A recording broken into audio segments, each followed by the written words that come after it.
Subscribe now and press the bell icon. Never miss an update.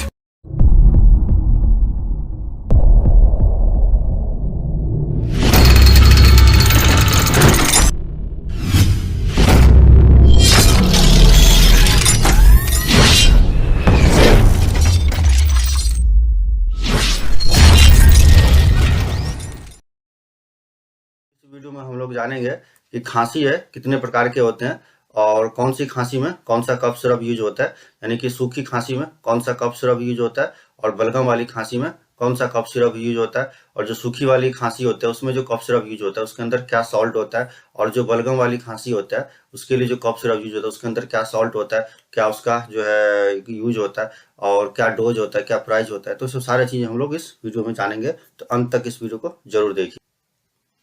खांसी जो होता है वो दो प्रकार का होता है, यानी खांसी का मतलब कफ जो है दो प्रकार के होते हैं। एक होता है आपको सूखी खांसी और दूसरा होता है गीली खांसी। तो जो सूखी खांसी होता है उसको हम बोलते हैं ड्राई कफ, और जो गीली खांसी होता है उसको हम बोलते हैं हम वेट कफ। तो जो ड्राई कफ होता है उसको हम बिना बलगम वाली खांसी भी बोलते हैं, यानी कि जो खांसी के साथ जो है बलगम नहीं आता है उसको हम बोलते हैं बिना बलगम वाली खांसी। तो उसी खांसी को जो नॉन प्रोडक्टिव कफ भी बोलते हैं। लेकिन जो वेट कफ होता है जैसे गीली खांसी हो गया, तो उसमें होता क्या है कि खांसी के साथ जो बलगम आता है, यानी कि बलगम यानी स्पूटम आता है, तो उसको बोलते हैं हम गीली खांसी। तो ये उसको प्रोडक्टिव कफ भी बोलते हैं। तो जो सूखी खांसी होता है, तो सूखी खांसी के जो रीजन होते हैं वो अलग अलग होते हैं, जैसे कि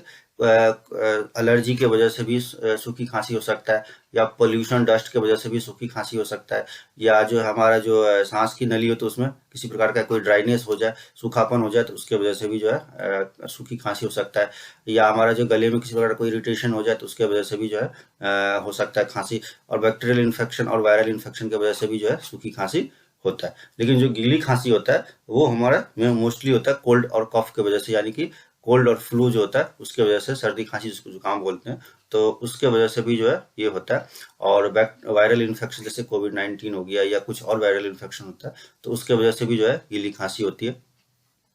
उसके बाद जो है बैक्टीरियल इन्फेक्शन की वजह से भी होता है। हाँ, उसके बाद ब्रोंकाइटिस हो जाता है, हमारे जो फेफड़ों में जो है एक प्रकार का होता है डिजीज, तो वो हो जाता है। उसके बाद निमोनिया हो जाता है, उसके वजह से भी गीली खांसी होता है। जैसे सीओपीडी एक डिजीज होता है जो है क्रॉनिक ऑब्सेसिव पल्मोनरी डिजीज, तो उसके वजह से भी जो है हो जाता है। और अस्थमा वगैरह में भी गीली खांसी वगैरह होता है। तो ये जो है कफ का डिफ्रेंशिएट मैंने बताया कि कितने प्रकार के जो है कफ होते हैं।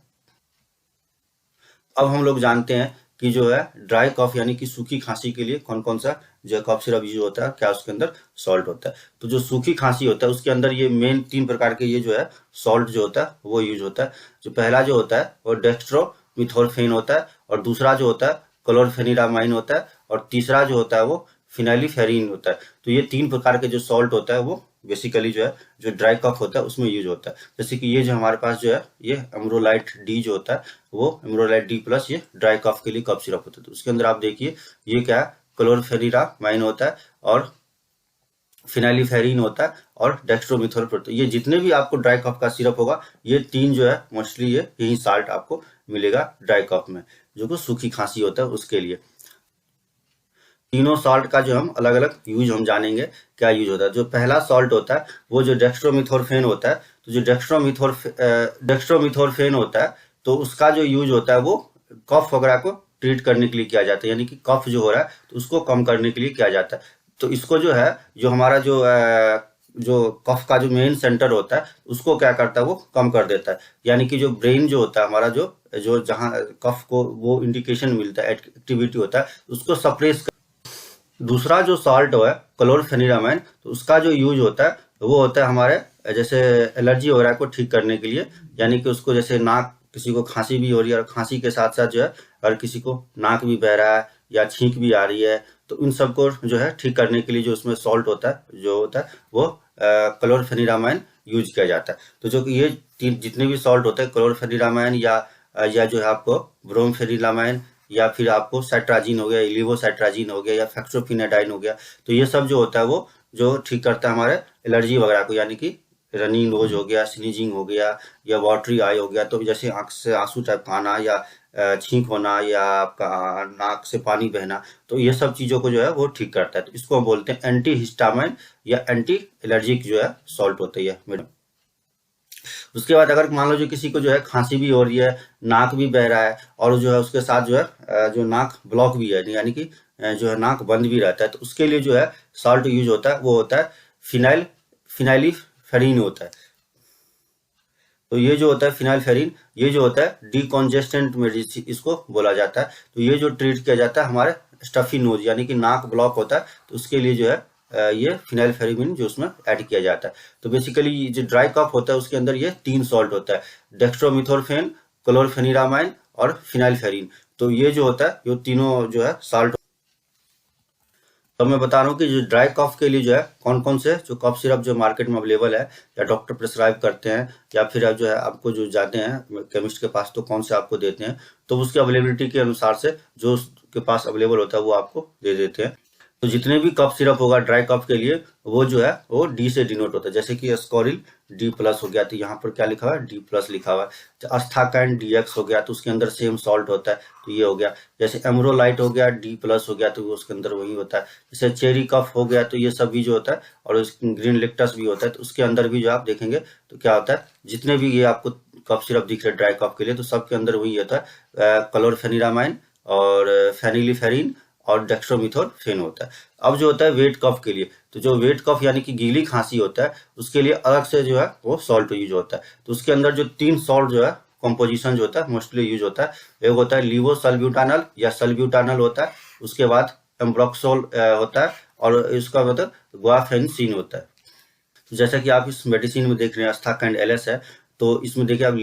लीवोसल्ब्यूटानल है, उसके बाद एम्ब्रोक्सोल होता है और गुआफेनिसिन होता है। तो ये सब सारे सॉल्ट होता है जो वेट कफ यानी कि गीली खांसी के लिए यूज होता है। तो जो गीली खांसी में जो होता है पहला जो यूज होता है वो एक्सपेक्टोरेंट होता है, यानी कि जो है जो हमारे अंदर जो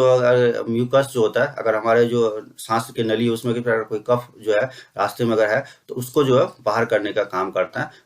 जो ये कफ होते जैसे गुआफेनिसिन हो गया या अमोनियम क्लोराइड हो गया, तो ये सब जो होता है हमारे जो है गले में जो सांस की नली होती है उसमें अगर कफ बैठा हुआ है जमा हुआ है तो उस रास्ते से उसको हटाता है। उसके बाद जो दूसरा जो होता है लीवोसल्ब्यूटानल या फिर जो है आपका सल्ब्यूटानल जो होता है या टर्बूटाडीन होता है, तो ये सब जो होता है हमारे क्या करता है कि जो हमारे जो लंग्स होता है और उसमें जो ब्रोंक्यूल्स होता है, यानी कि एयरवे जो पास जो ब्रोंक्यूल्स होता है, ब्रोंक्यूल ट्यूब होता है, उसको वो ओपन करता है, ताकि जो है हम सही से सांस ले सके और हमारा जो खुला रहे ताकि अंदर का जो कफ होता है निकल बाहर सके। तो मेनली जो है जो लीवोसल्ब्यूटानल होता है, सल्ब्यूटानल या टर्बूटाडीन होता है, ये जो होता है ब्रोंकोडाइलेटर होता है। तो जो जैसे कि ये आप देख रहे हैं ये ब्रोंकोडाइलेटर, ये होता है हमारे जो अंदर जो फेफड़े होते हैं और फेफड़े और सांस की जो नली है उसके बीच को ओपन करके रखता है ताकि जो है कफ जो है अंदर में बैठा है तो उसको निकाल सके। और जो मेन जो होता है म्यूकोलाइटिक का मतलब हो गया कि जो है ऐसा जो है केमिकल जो अंदर में जो छाती के अंदर जो कफ बैठा हुआ है यानी लंग्स के अंदर जो कफ बैठा हुआ है उसको वो जो है डाइल्यूट करके उसको बाहर करने का काम करे छाती के अंदर, तो वो होता है म्यूकोलाइटिक। जैसे किसी को मान लीजिए कि आवाज घरघराने की आवाज आ रही है या फिर जो है ऐसा लग रहा है जैसे आवाज भारी लग रहा है, तो उसको जो है म्यूकोलाइटिक वगैरह भी यूज किए जाते हैं। जो उसमें जैसे कि एम्ब्रोक्सोल हो गया या ब्रोमोहेक्सिन हो गया या सोडियम सिट्रेट हो गया, पोटासियम सिट्रेट हो गया, तो ये सब जो है म्यूकोलाइटिक एजेंट होता है। तो ये क्या करता है कि हमारे छाती में जो कफ होता है यानी कि हमारे लंग्स में जो कफ बैठा होता है जो बन रहा होता है उसको वो बाहर करने का काम करता है। और जो एक्सपेक्टोरेंट होता है यानी कि गुआफेनिसिन जो होता है ये क्या करता है कि जो सांस की नली होता है उसमें जो कफ अगर मान लो है उसके आसपास जो कफ उस नली में जो कफ है उसको वो खांसी के थ्रू ये जो है बाहर करने का काम करता है, जैसे उल्टी के थ्रू या फिर जैसे खांसी के साथ बलगम आ रहा है तो वो उसको बाहर करने का काम करता है। और उसके बाद जो ब्रोंकोडाइलेटर होता है वो हमारे जो एयरवे होता है उसको ओपन करके रखता है। तो ये हो गया वेट कफ के लिए। तो वेट कफ के लिए यानी कि गीली खांसी के लिए जो मार्केट में अवेलेबल कुछ ब्रांड रहता है वो जैसे कि हो गया एस्कोरिल LS हो गया। तो जो जितने भी LS या S के नाम से होगा तो उसके अंदर जो है आपको वेट कफ का जो है कफ सिरप है वो, जैसे एस्कोरिल LS हो गया या एम्ब्रोलाइट LS हो गया या